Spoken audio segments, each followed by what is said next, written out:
y eso con Ana Rivero. Ana.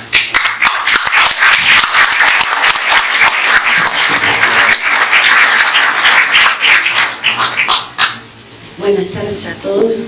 Siempre a mí me gusta llegar a tiempo a las presentaciones porque me encanta ver llegar a los que vienen.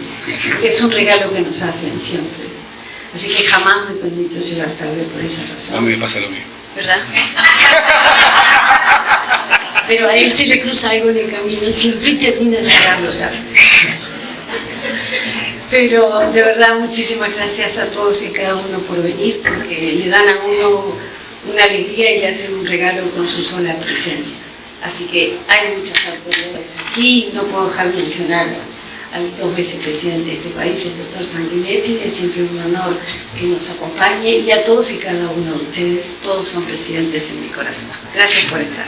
Y Daniel, ahora, ¿cómo era? ¿Me preguntaste o te...? Básicamente la idea era esa, dejar preguntas abiertas, pero sobre todo cuando mencionás esa cuestión de que ustedes asumen que como investigadores, como historiadores, plantean lo que investigan, pero no necesariamente con esa proyección de que sea verdad para siempre. Y en función de eso, ¿cuántos relatos se construyen? Claro que no, porque si fuera así, fíjate que alguien escribiría una vez y para siempre la historia de las guerras del Peloponeso y nadie más escribiría el resto de la vida. Alguien escribiría una vez sobre la Revolución Francesa, una vez sobre el gobierno de Sanguinetti, por decir algo ya más contemporáneo que está acá, y nadie nunca más lo haría. Entonces, la historia es un género implícitamente de revisión, siempre. Y eso no significa que no haya una verdad posible. Hay una verdad que siempre está en diálogo abierto con otras verdades y con otras interpretaciones. Esa es la esencia de este género, que está sometido a reglas de ética, está sometido a reglas de verdad científica, pero no son de laboratorio. Yo no puedo traer la batalla de las piedras acá y experimentar a ver cómo fue. Infinitamente negado se me es algo así. Entonces, no podés hacer la experimentación que te permite corroborar el dato, pero tenés normas de verosimilitud, que es lo más cercano que llegás a una verdad, y tenés por sobre todas las cosas el propio control, el tuyo, como alguna vez algún historiógrafo señaló, hay algo que acá no funciona bien, no sé qué es. Ya fueron ¿Sí? a chequear. Como alguna vez algún historiógrafo señaló, la medida probablemente sea que si cuando terminaste un trabajo de años, un trabajo exhaustivo en los archivos, y crees haberlo descubierto todo y tener toda la documentación y haber llegado a una conclusión, si en ese momento que estás directamente para llevarle a Claudio Garín de Planeta las cosas y decirle, imprímase, ya es un libro, hay algo o alguien que te plantea una duda, una pregunta, una revisión, a ver si en ese momento estás dispuesto a replanteártelo todo. Solamente cuando como cientista tenés esa social, tenés esa actitud, podés decir que estás frente a normas en las que no te permitís nada que no te parezca a ti lógico, coherente, y que tú desde tu tiempo y tu cabeza tengas capacidad para sintetizar. Si lo haces bien, muchos te creerán y te preguntarán cómo fue tal episodio, tal personaje del pasado.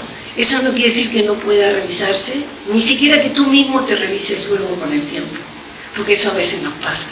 Lees cosas que escribiste hace años atrás y piensas, caramba, no estoy tan segura de eso ahora.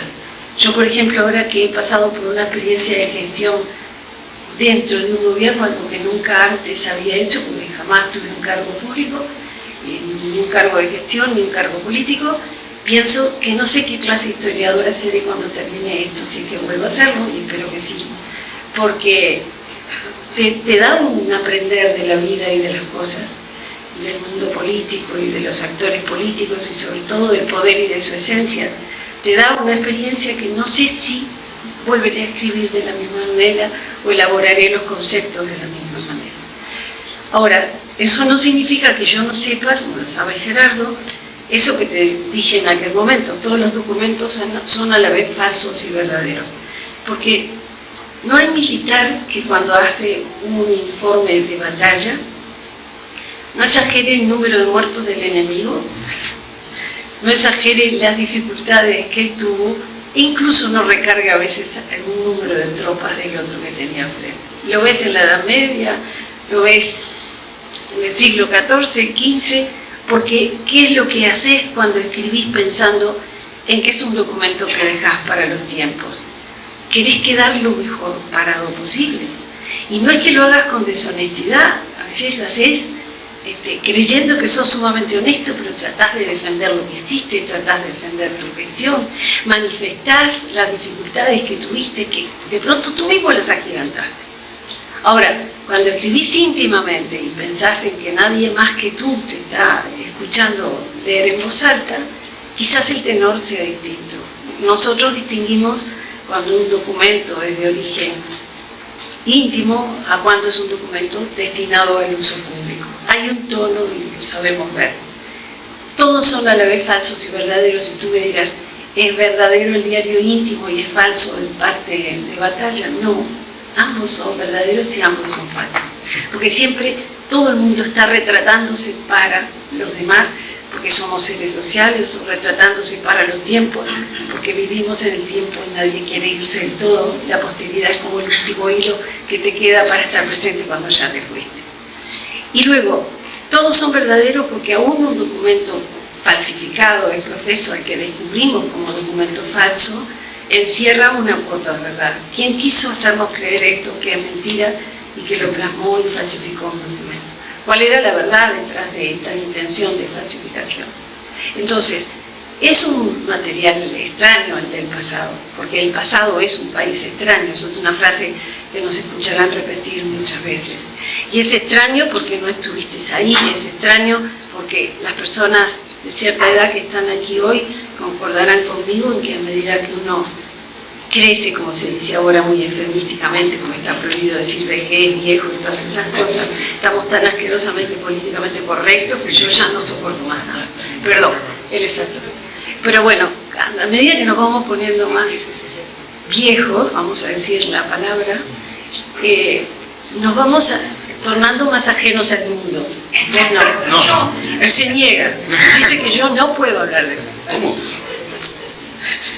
Somos una pibes, ¿sí? Entonces, uno siente que se está haciendo extraño al mundo. O lo ve en los buenos amigos, se da cuenta que ya no conectan bien con sus hijos o con sus nietos, y comienzan a quejarse en demasía. Y imaginen lo que es ir a visitar un siglo en el que uno ni siquiera estuvo nunca. Si nos pasa con el siglo en el que vivimos, ¿no?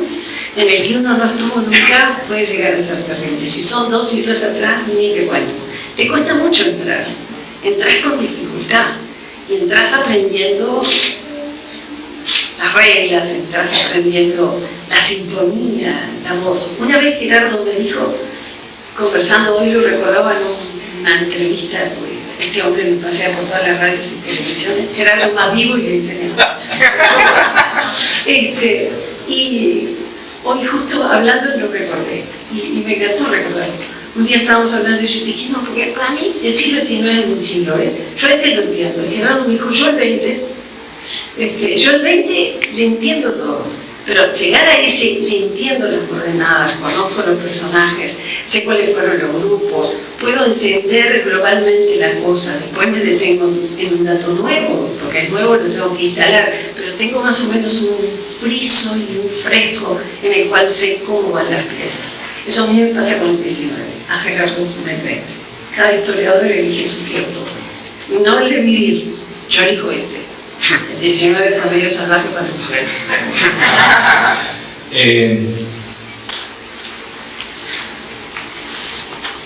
Bueno, antes que nada, muchas gracias a todos y a cada uno por haber venido.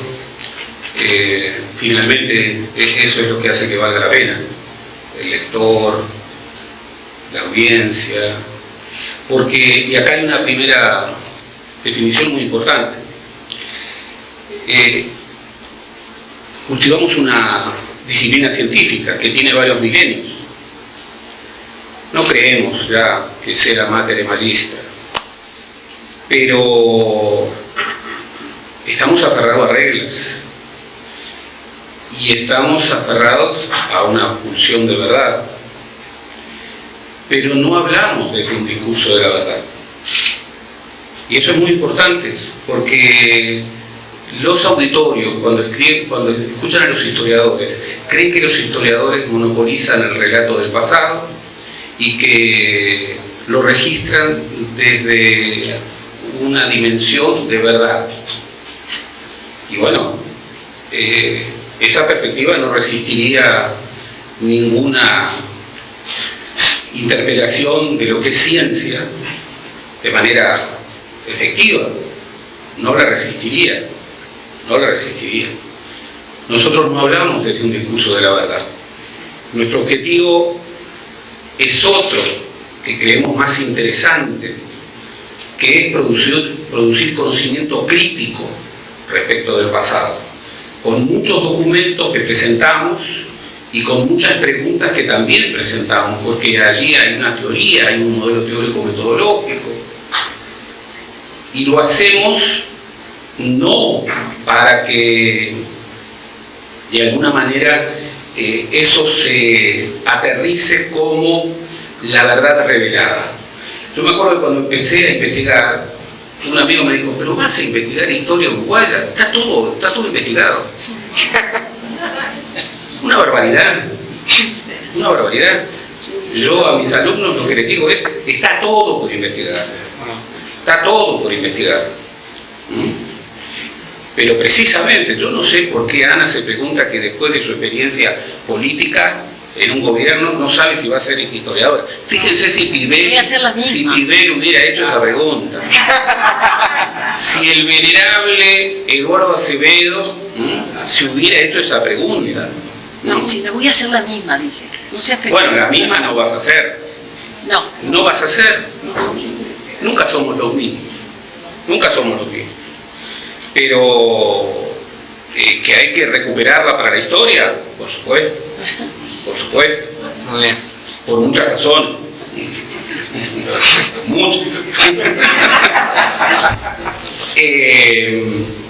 A Anita le gusta más el siglo XIX, por eso la metáfora militar la tiene tan allí, tan incorporada, porque es la tierra purpúrea. Pregúntenle a Anita después a ver cómo degollaban los blancos, que no eran los únicos que degollaban, por cierto, pero degollaban de una manera especial, y además, bueno, se lo enseñó nada menos que un Sarabia, que degollaban de manera especial. Bueno, a mí eso no, la verdad, esa metáfora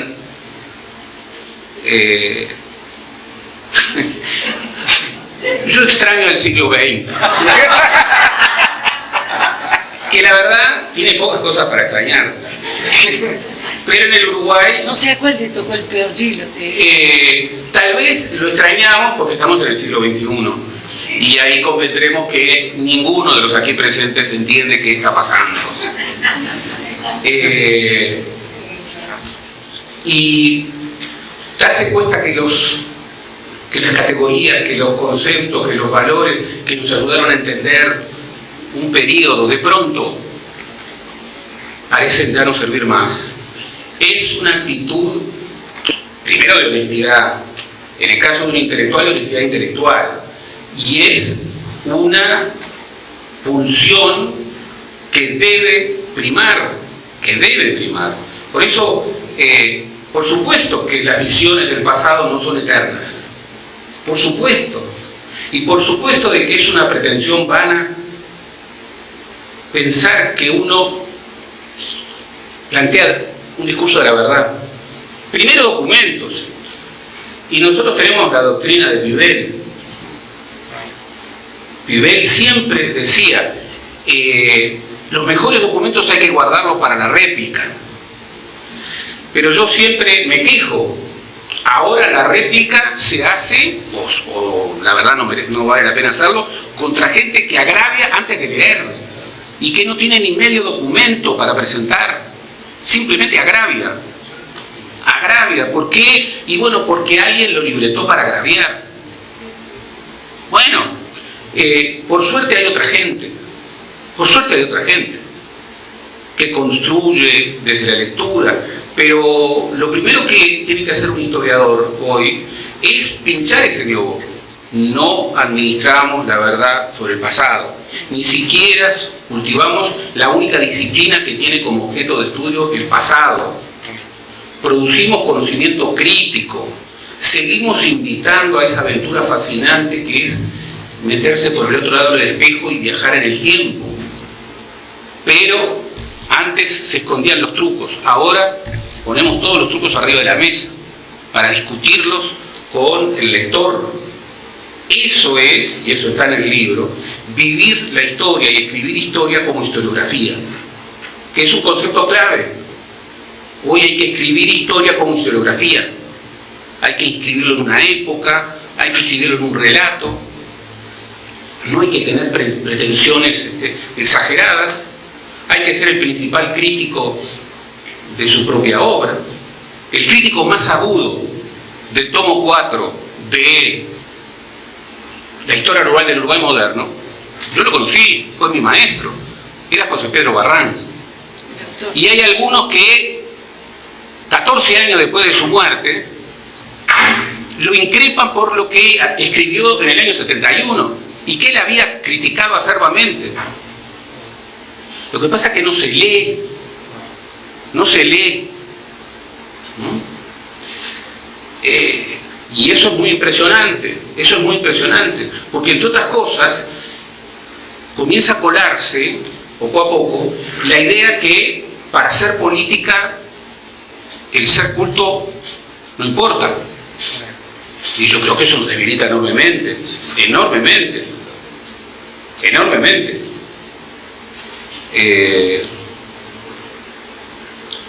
Con el doctor Sanguinetti hemos ido y venido, hemos confrontado, pero hay una cosa,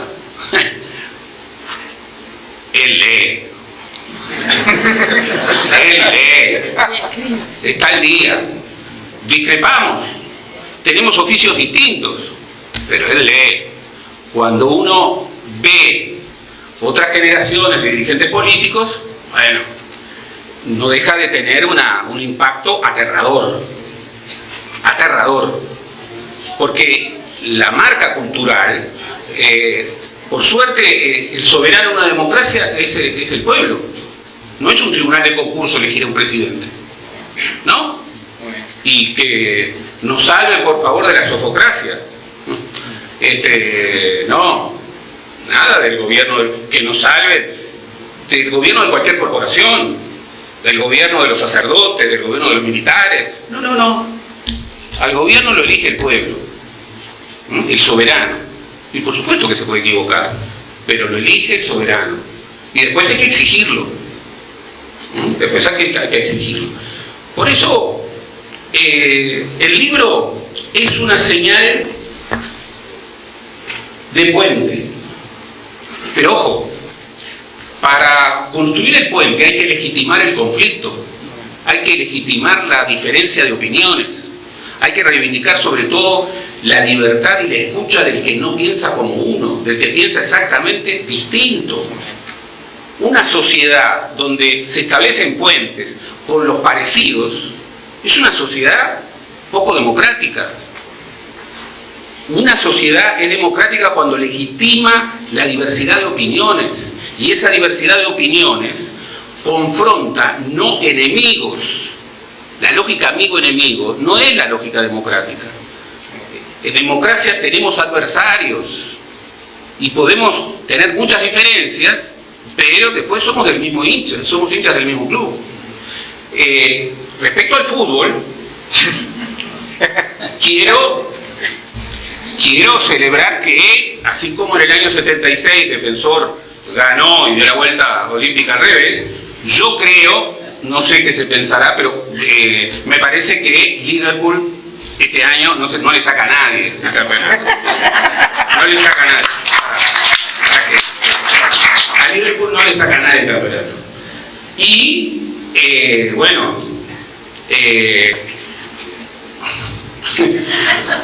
Peñarol lo perdió. Notable. Después voy a meterme también con esas metáforas.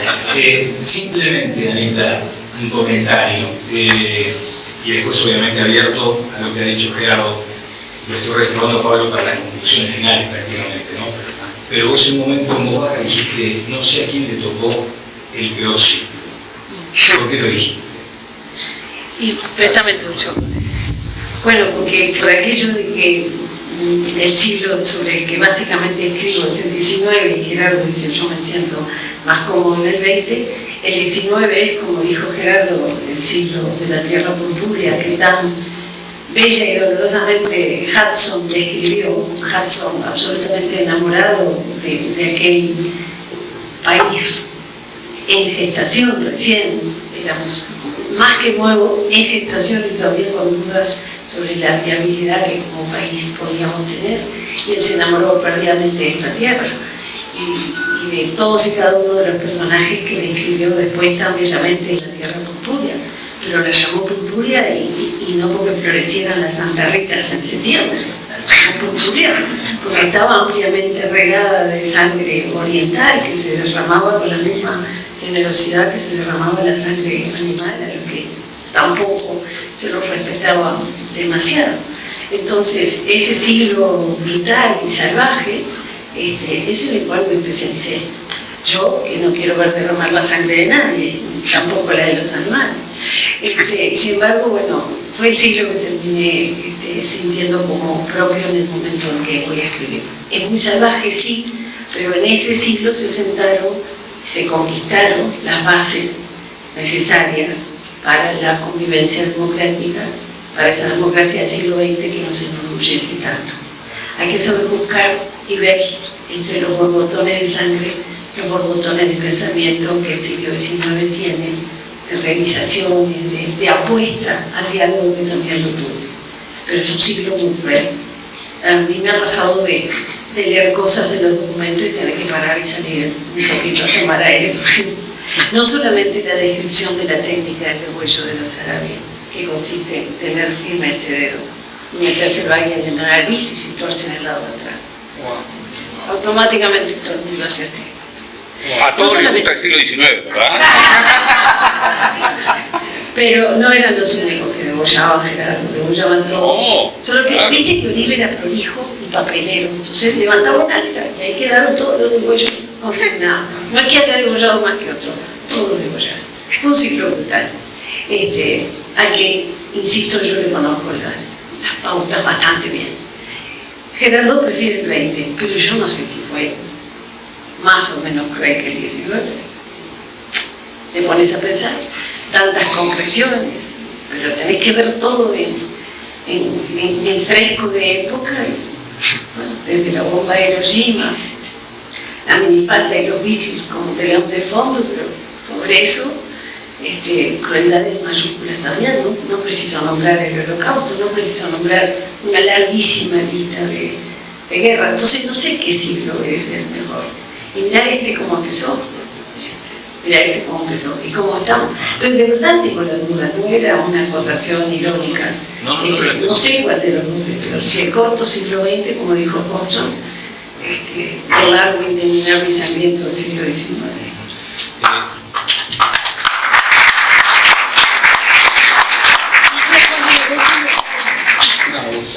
Y ahí sigo contigo, Ana, a propósito de lo que decía Gerardo y después en todo caso con Gerardo sobre otros asuntos.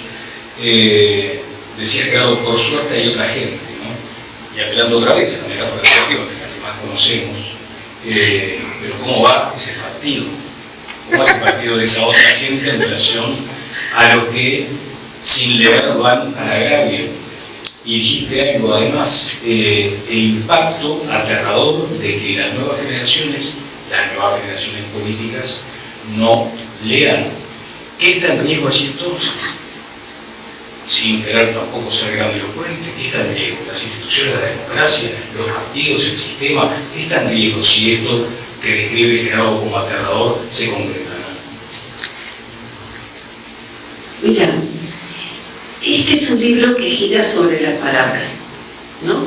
Y las palabras han tenido usos e impactos según las épocas.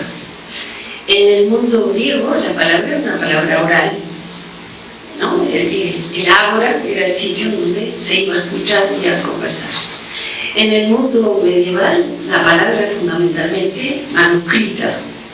Tú decís medieval y pensás aquellos que sabían escribir, que sabían esos códigos secretos para perpetrar, desde recetas de vino hasta verdades divinas reveladas. Esos tenían un poder inmenso, que quizás en El nombre de la rosa sea la película que a todos les permita evocar el valor de la palabra manuscrita conservada.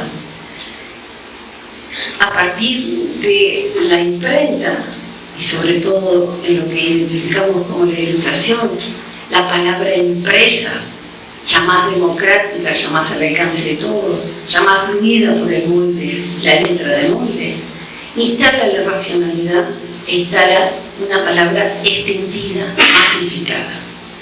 Hoy en día la palabra es un mundo digital, un mundo que circula por redes, pero la palabra sigue siendo la base de todo diálogo. Eso es lo básico, creo yo. Entonces, cuando uno se pregunta qué es lo que está en riesgo, lo que está en riesgo es el diálogo. Lo que está en riesgo es el mal uso de las palabras, que son filosas, que generan cicatrices imposibles de borrar. No hay nada más hiriente, ni el más filoso de los cuchillos lastima más que una palabra. Entonces, cuidar de las palabras, cuidar del diálogo, es cuidar de la democracia. Y el riesgo que el lenguaje representa es muy grave. El riesgo de la actitud del diálogo negado, sustituido por el insulto, por la inmediatez, algo que recordábamos también en una entrevista hace poco. Gerardo evocaba a un viejo maestro de Lipa, un gran maestro de profesores, maestro de maestros, de Rogelio Britos, y él decía la receta que Britos les daba en clase. Yo no lo tuve, por eso no lo evoco, lo evoca Gerardo porque tuvo ese privilegio. Él decía, en este género, para dar 100 gramos hay que saber 1 kilo. Hoy estamos en un mundo en el cual con 3 gramos te hacen 3.000 kilos de insultos, de opinión gratuita, desinformada. Entonces, y ya estoy, vieron como vieja, ¿no? Quejándome de ya es terrible, ya me pasó. Dale, compadre, dale, compadre. Bueno, pero ese es el riesgo. Creo que ese es el riesgo. Ese es el riesgo, si se confirma tu error. A ver, primero, yo no dije que las nuevas generaciones no leen, no pienso eso. Yo digo que las nuevas generaciones de dirigentes políticos quedó como... yo me estaba refiriendo a un subconjunto de la sociedad que es concretamente los dirigentes políticos. Y ahí, la verdad, echó en falta la lectura de los clásicos, la discusión profunda, el poder hablar con la mejor versión del otro, no con la peor, que es la regla del debate intelectual y que debiera ser la regla del debate político. Las palabras. Una de las claves para la venta de este libro es marcar que tenemos diferencia de opinión. Y yo quedé en que iba a insistir en eso, pero en realidad tiene que ver con lo del diálogo. Claro. Y en espejos. Porque dialogar sin discrepar, y el que lea el libro va a advertir discrepancias. Eso es lo bueno. Eso es lo bueno. Repito, dialogar solamente con los parecidos es pan con pan. Sí. Hay que dialogar con los diferentes. Incluso muchas veces en la sociedad hay opiniones diferentes que nunca debaten. Y debatir no es algo malo, al revés. Debatir tiene que ver con el enriquecimiento y el dinamismo de una sociedad. Las palabras. Yo, por ejemplo, no pienso como Anita. Creo que los cuchillos filósofos dañan más que las palabras. Y una de las cosas que incorporamos era aquella definición maravillosa de Carlitos Maggi, que en los años 60, de manera sarcástica, decía: en Uruguay todo se arregla conversando y nunca del todo. ¿Y saben una cosa? Era una maravillosa definición de la democracia. En la democracia, todo, bueno, más o menos, se arregla conversando, y nunca del todo, lo cual es bueno, porque la pretensión de arreglar las cosas del todo muchas veces devienen en totalitarismo. En la versión de que, bueno, hay quienes debaten desde la verdad y demás, pero todos los historiadores, como Anita, tenemos nuestro periodo privilegiado. Así como los psicoanalistas hablan de que todas las personas tienen su fantasma privilegiado, los historiadores tenemos nuestro periodo privilegiado, que habla mucho de nosotros. Podemos ir a otros periodos. Mi periodo privilegiado es entre 1890 y 1930, o sea, el final del siglo XIX y las primeras décadas del siglo XX. Con Magdalena, que está por allá, hemos recorrido la historia uruguaya en la historia de las derechas, que aprovecho la ocasión también para divulgarlo, a pesar de que es una editorial distinta, pero bueno, también tiene que ver con eso, y lo llevamos desde la contrarrevolución artiguista hasta nuestros días, en clave internacional y demás. Pero las palabras, la política encierra una dimensión fascinante, que es convertir a las palabras, que son posibilidades significativas, en conceptos, que son definiciones valóricas o ideológicas provisorias. Si ustedes toman, y aquí tenemos al presidente de la Academia Nacional de Letras, toman el diccionario de la RAE desde el primer diccionario de autoridades del siglo XVIII y van recorriendo las palabras, verán que las palabras cambian, y que el diccionario va atrás de la vida del lenguaje, de los usos públicos del lenguaje. Y eso tiene que ver con la política, pero no solamente con la política. Una de las cosas sobre las que discutimos en el libro y en las que estamos de acuerdo, sí, es que la política no lo puede ser todo, y que una sociedad politicocéntrica, bueno, puede llegar a ser una distopía. Si me permitís. También me interrumpe, pero está bien.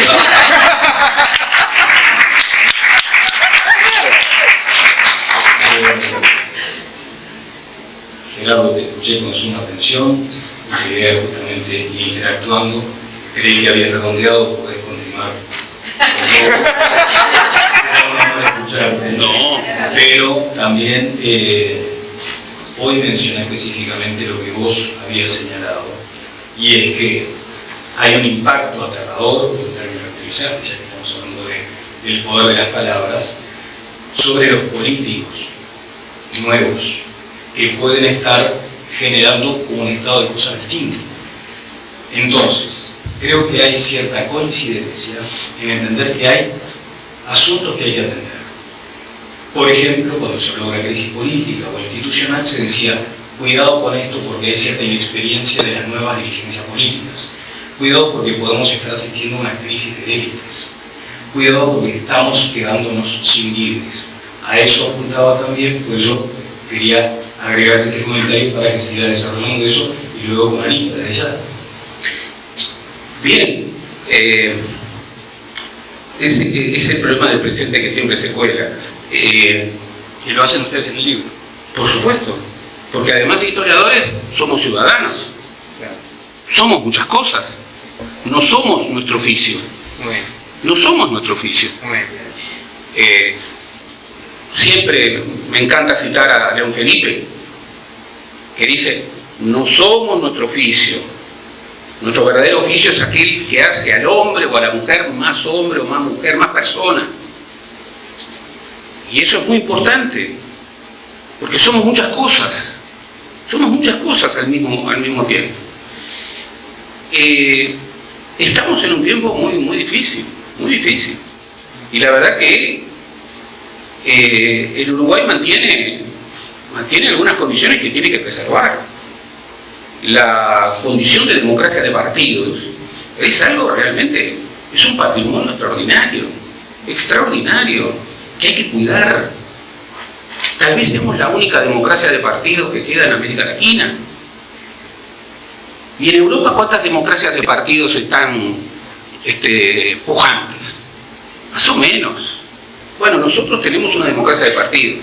Bien.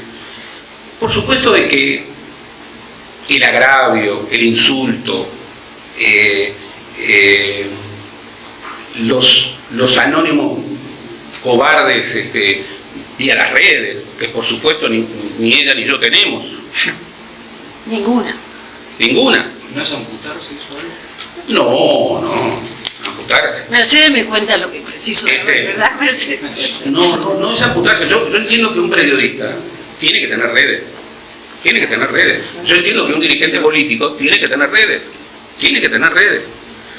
Pero, bueno, un historiador tiene que poder entrar en las redes para, hoy, en buena medida, los documentos están digitalizados, o muy buena parte de los documentos están digitalizados, entonces hay que hacer una búsqueda digital. Y bueno, eso es muy importante. Pero el Twitter, o como se llame ahora, o el Instagram, ese inmediatismo, bueno, la política se está jugando ahí, muchas veces. Y la política de ahora se está jugando ahí. Y la verdad que en las redes es más fácil agraviar que deliberar. Y bueno, no es casual de que estas nuevas derechas emergentes y autoritarias, bueno, trabajan muy bien en las redes, son su mecanismo fundamental, más aún que los medios tradicionales de comunicación. Y hay que salvar la deliberación, hay que salvar la deliberación. La doctrina Goebbels era una verdad dicha 1000 veces, una mentira dicha 1000 veces se convierte en una verdad. Hoy cualquiera con este aparatito puede repetir n millones de veces una mentira. Entonces, es un medio, el problema no lo tiene el instrumento, no lo tiene el microscopio, el problema es el uso que le damos al microscopio. Un celular es algo admirable, puede facilitar comunicaciones extraordinarias, pero puede ser una arma de destrucción masiva. Lo que tenemos que colaborar, contribuir, no es a aterrar con fantasmas que no existen. En Uruguay las instituciones funcionan y funcionan bien. Pero, ojo, hemos tenido una crisis política y hay embriones que llegaron a las instituciones. Y el Uruguay es como dice la doctrina Tavares: para llegar a tiempo hay que anticiparse. Eso Bielsa lo ha terminado de construir maravillosamente. Para llegar a tiempo hay que anticiparse. Y somos muy lentos.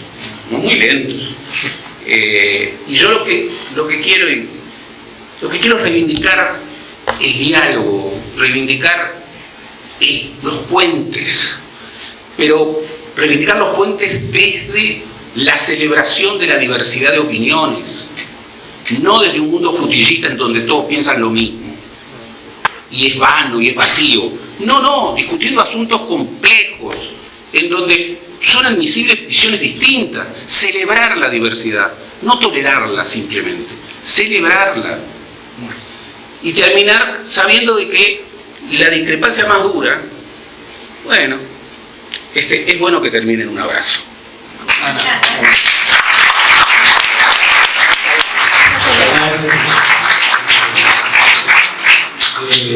Lo que le plantea claro también, ¿no? Si hay lo que se llama o se denomina las crisis de élites en el sistema político, en el sistema empresarial, en el sistema gremial, sindical, y cuánto de eso hay que trabajar con estos puntos que menciona Cayetano. En todo caso, las crisis siempre son un anticipo del cambio que se viene después y son imprescindibles para los cambios, porque enfrentan y desafían y reclaman una solución. No hay que tenerle miedo a ningún tipo de crisis. Las élites han cambiado y siguen cambiando y seguirán cambiando. La clase política ha cambiado. Cuando yo cuidaba a mi mamá en el sanatorio, una de las tantas internaciones que tuvo su larga enfermedad, me tocó una semana entera cuidarla junto a una señora cuya hija era bibliotecaria en el Palacio Legislativo. Entonces una noche, la madrugada, a las 2, haciendo el turno nocturno, cuidando a nuestra madre, me dijo, con esa cosa del desencanto de su tiempo, cómo ha cambiado todo mi trabajo, ¿no sabes? Ahora me aburro. Antes no me daban las manos. Los legisladores de ahora no son como aquellos señores que empezó a abocar señores de todos los partidos. Fulano de tal, mecano de tal. No voy a aburrirlos con los nombres, porque además voy a ser injusta, no voy a olvidar alguno de los que dijo. Pero elogiaba a aquellos viejos legisladores que eran eruditos señores de traje y corbata, que iban por horas y horas a consultar en la biblioteca del Palacio, la estupenda biblioteca del Palacio Legislativo. Y ella me decía, ahora ya no es lo mismo. Pero claro, es probable que también estén aprendiendo y sabiendo cosas en el celular, porque también hay gente que cada vez más lee en el celular, que a su vez tengan una nube de asesores que le están haciendo el trabajo que antes tenían que ir ellos personalmente a hacer. Y hay muchos que con orgullo reivindican su humilde condición social original o sindical y el hecho de poder llegar a ser un representante del pueblo. Las élites han cambiado, felizmente. A mí no me asusta ese cambio, ningún cambio. Aún si conlleva un deterioro, por ejemplo, del sistema. Porque los deterioros no se deben al hecho de que se cambien. Los deterioros pueden venir por un cambio más resuelto, pero al cambio no hay que tenerle miedo. Nosotros nos quedaríamos sin trabajo, somos historiadores, vivimos de contar los cambios. Es nuestra materia.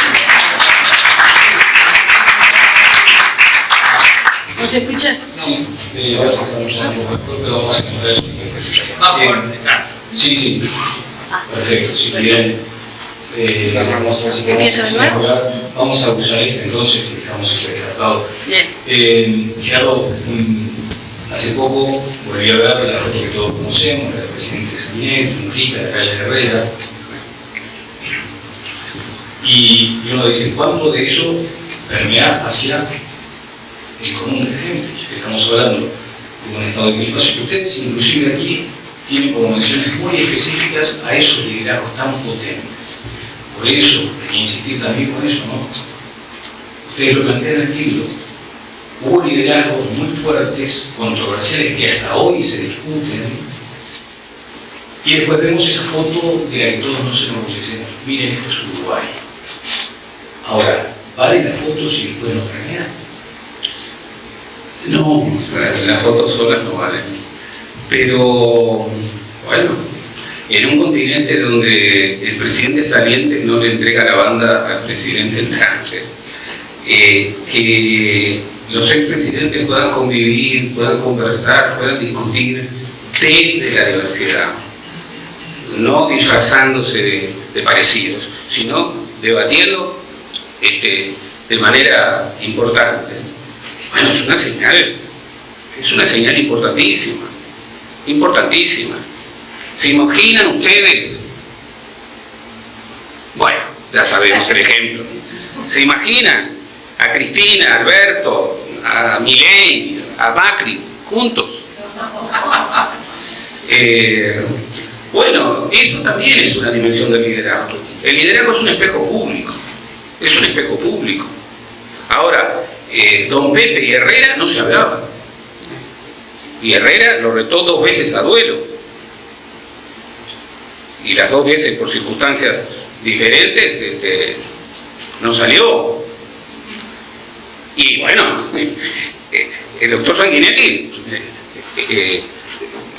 cultivaba en la lista, cultivaba en la casa de Luis Valle con Adolfo Goliardi, bueno, preparándose para los duelos, que por otra parte lo salvaron en más de una oportunidad. Era otra sociedad. era otra sociedad. Por supuesto de que, como somos historiadores, siempre el mejor tiempo es el porvenir. Siempre el mejor tiempo es el porvenir. Siempre el mejor tiempo es el porvenir. Y eso es fundamental. Los historiadores no pueden ser nostalgiosos y no deben provocar nostalgia. Y mucho menos una nostalgia retrospectiva, como toda nostalgia, pero recargada, que dice todo lo mejor está atrás. No, lo mejor está adelante. Y como Rodó, tan usado públicamente, pobre Rodó, lo mejor es que el discípulo te venza con honor. Eso es lo que queremos finalmente, lo que somos también, que es docentes. Somos docentes. Y eso lo somos también cuando escribimos. Nosotros, por supuesto que escribimos para los colegas, pero no solamente para los colegas. Escribimos también para la gente.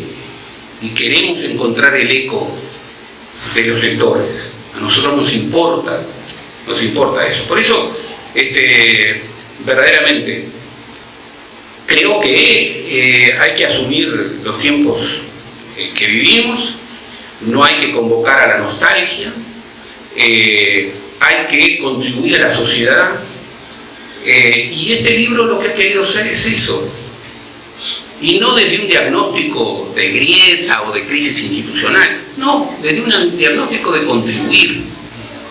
Y ojalá haya otros diálogos en espejo que de alguna manera rompan esa visión muchas veces estereotipada de que fulano y mengano no pueden encontrarse. Anita, ¿querías comentar algo? Sí, quería decir algo, porque capaz que a todo esto, en aras de conversar, se nos olvida que la gente vino a la presentación de un libro y que quiere saber, como en este libro o en cualquier otro, cuál es la intención que hay detrás del mismo. Entonces yo quiero contarte esto desde mí. A mí me hace la invitación Pablo Cohen, me dice, ¿qué te parece la idea de...? Y tuve más de una reacción, o en capas, como suele reaccionar uno, más rápido para una cosa y luego va viendo otras complejidades. Lo primero que pensé fue, qué lindo, entonces voy a tener más tiempo para ver a Gerardo y charlar, porque a veces queremos en lo moderno, ¿no? Si era bárbaro, sentarme a conversar con Gerardo, qué placer, con día y hora, aunque él llegue un poco tarde. Dije, genial. Después pensé, pero no serán purosos. Ni que fuéramos celebridades, somos historiadores igual al resto de nuestros colegas, y hago así porque me dijeron que por allá está Magdalena, pero yo simplemente no veo nada. Bueno, y está Andrés Aspiros y tantos otros colegas que tenemos, amigos, alumnos y demás.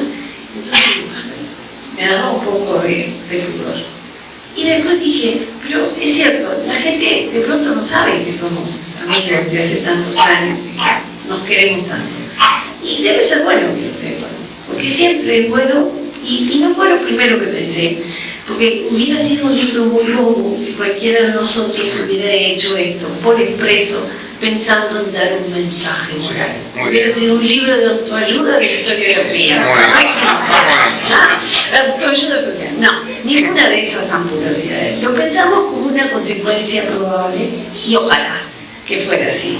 Que sepan que el diálogo hay que potenciarlo. Y también pensamos, porque ellos siempre saben el calendario del fútbol y yo no. Pero todos sabemos el calendario cívico de este país, ¿no? Todos dijimos, y el año que viene va a estar difícil, todo el mundo contra todo el mundo, en ese ejercicio legítimo, y es así, esa batalla campal y cívica, por suerte cívica ya no como era la del siglo XIX, para llegar al gobierno, siempre dentro de un maravilloso sistema de partidos que nos sostiene con la columna vertebral con del medio, esta democracia de la que podemos jactarnos, sin olvidar la fragilidad que tiene y cuánto debemos cuidar. Sé que esa es la intención verdadera de este libro. Perfecto.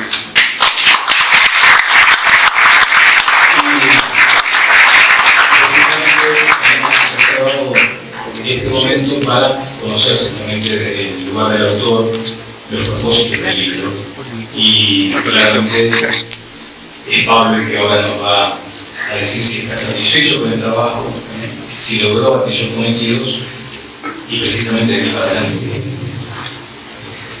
No estoy satisfecho, no logré ningún cometido, han sido entrevistados lamentables. Estoy muy contento de estar con ustedes.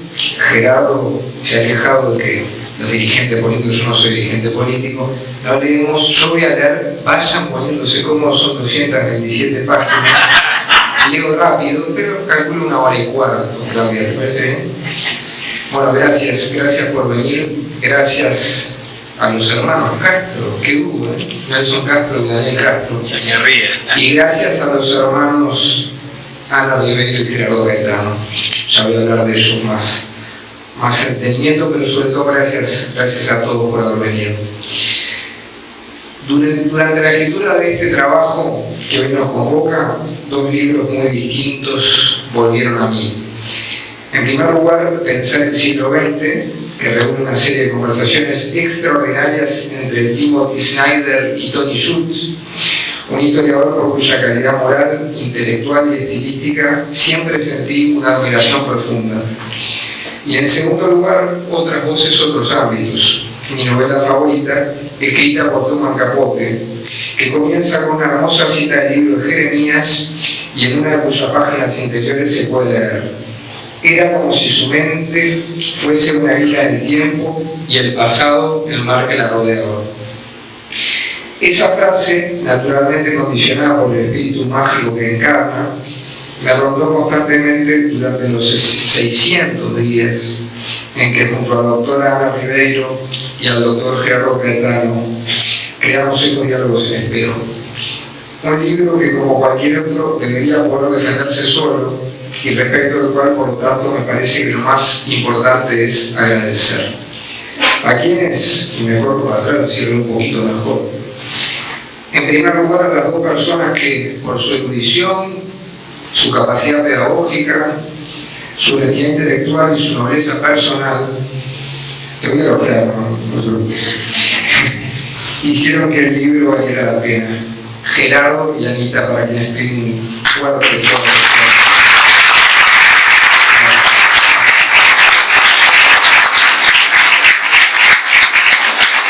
Era como si su mente fuese una isla en el tiempo y el pasado el mar que la rodeaba. Una frase que, como se pueden imaginar, al haber estado con ellos durante tantas horas, nota al pie de página, no sé cómo me fumaron, se hizo presente con asiduidad. Pero por encima de la frase, y ahora que veo a Juana Villaga y a Anita Maggi, había otra presencia que nos sobrevolaba, la de una persona a la que hicimos muchísimo los 3. Carlos Maggi, mi adorado maestro, que nos unió sin saberlo, y el futuro está dedicado al motivo de otra.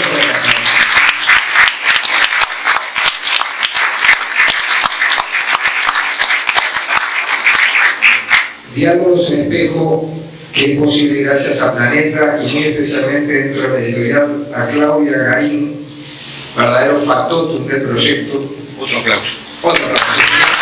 Esto es autopreservación. Muy bien. Y a Leonardo Cabrera, que es un editor y una persona exquisita.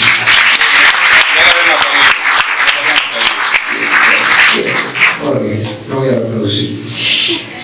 Este trabajo de Diálogos en Espejo también está dedicado a otras 2 personas muy especiales. Mi hijo menor Valentín y mi hermana Lucía Gómez. Bueno, no cabimos más. Pero me gustaría, hay uno más, que casi que es obligatorio, uno.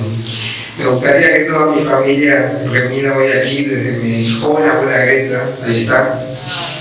Está fantástica, 120 años y parece de 60.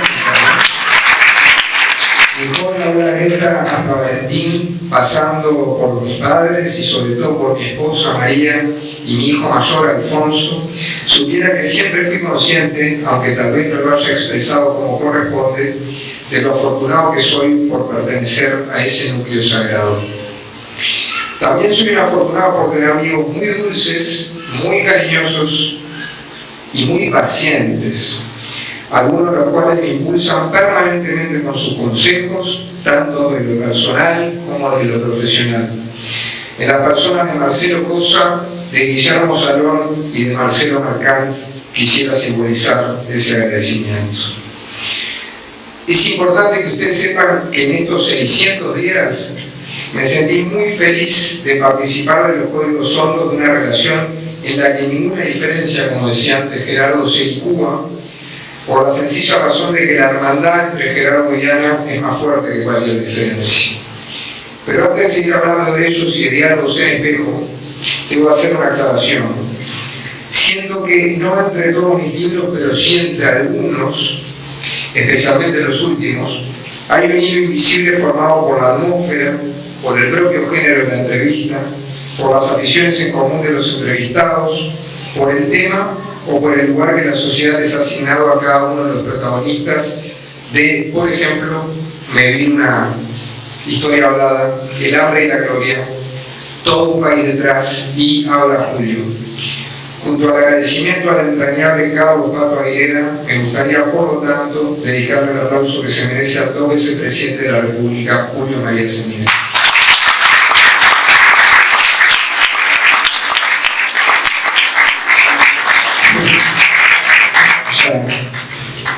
Me alegro, pero es el último. Hay otro, el final, que no puedo dejar de poner, Gerardo, y es el que largamente se merecen 3 personas desprovistas de cualquier espíritu que no sea el patriotismo, como escribió Cabo Pani. ¿Quiénes son?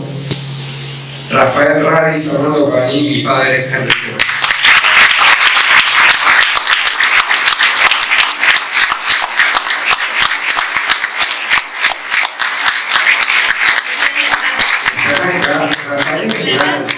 Porque no todos los libros se presentan con el caption. Bueno, por supuesto, Enrico no se escondió. Pino Paganini, que siempre se esconde, pero es un genio y no puede esconderse. Y el doctor Rafael Radi, capitán de Tormentas. Lo filmamos y lo aplaudimos, cosa que le molesta mucho, y le deseamos que diga la grabación. Muy bien.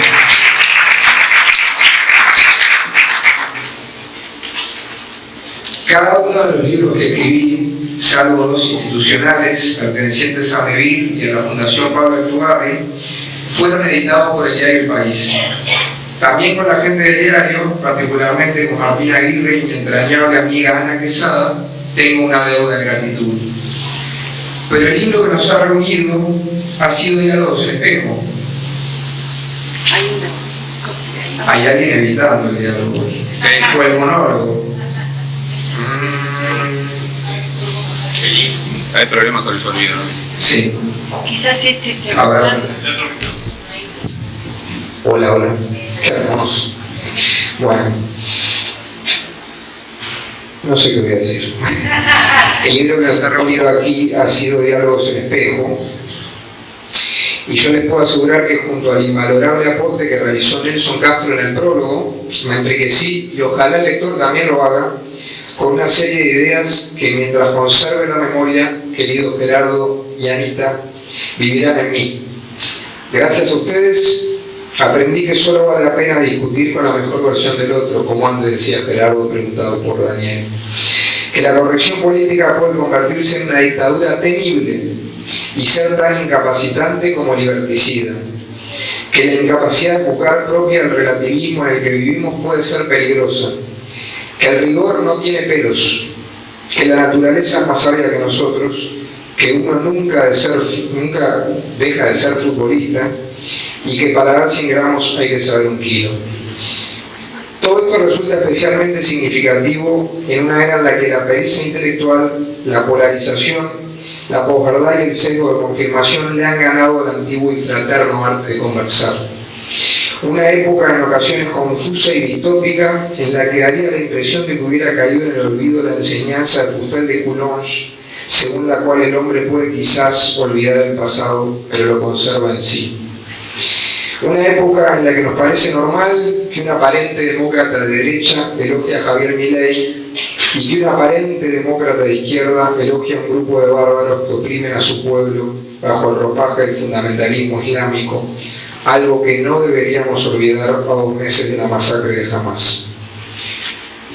Antes de ser fusilado por la Gestapo, con la cobarde complicidad de buena parte del pueblo francés, el insuperable Marc Bloch escribió: en cierta ocasión acompañaba yo en Estocolmo a Maurice Pierre. Apenas habíamos llegado. ¿Qué hacemos? ¿Sigo? No, sí, se escucha.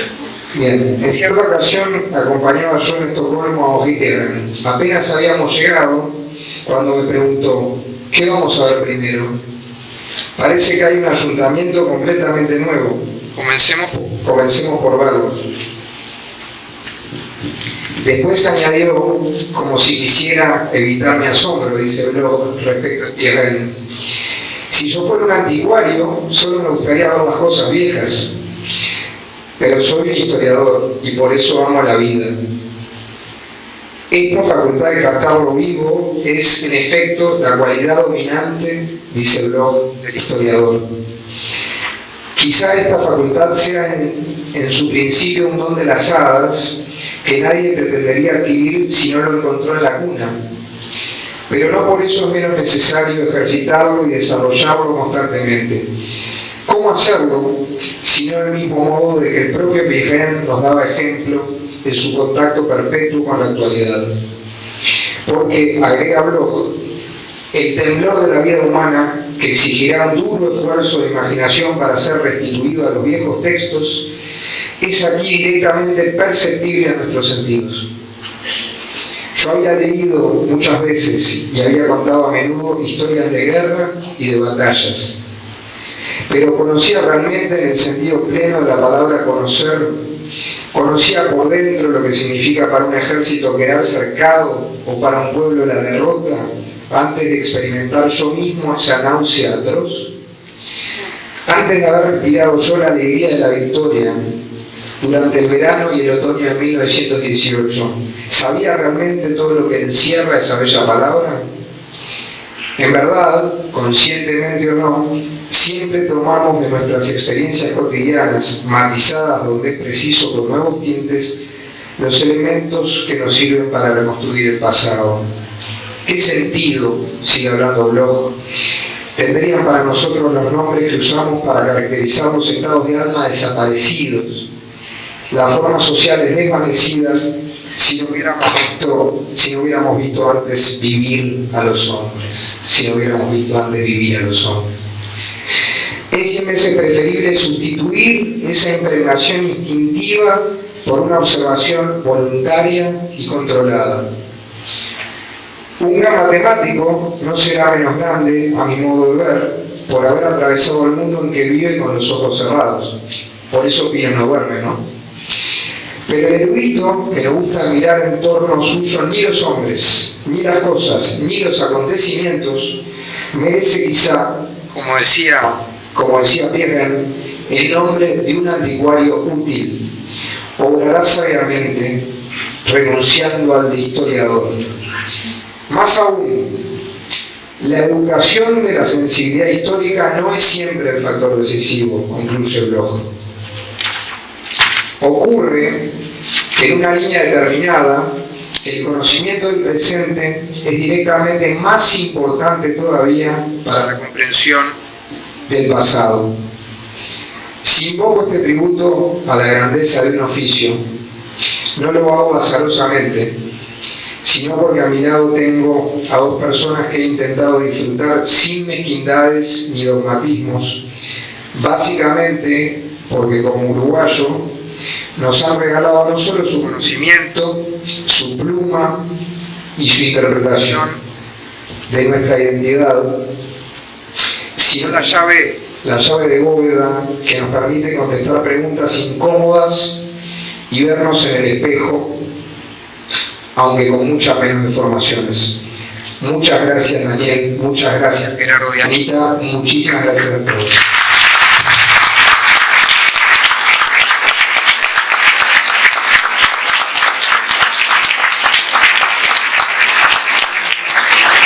Bien, sin más para agregar, simplemente agradecerles y a leer Diálogos en Espejo. Muchas gracias, Gerardo, Anita. Gracias.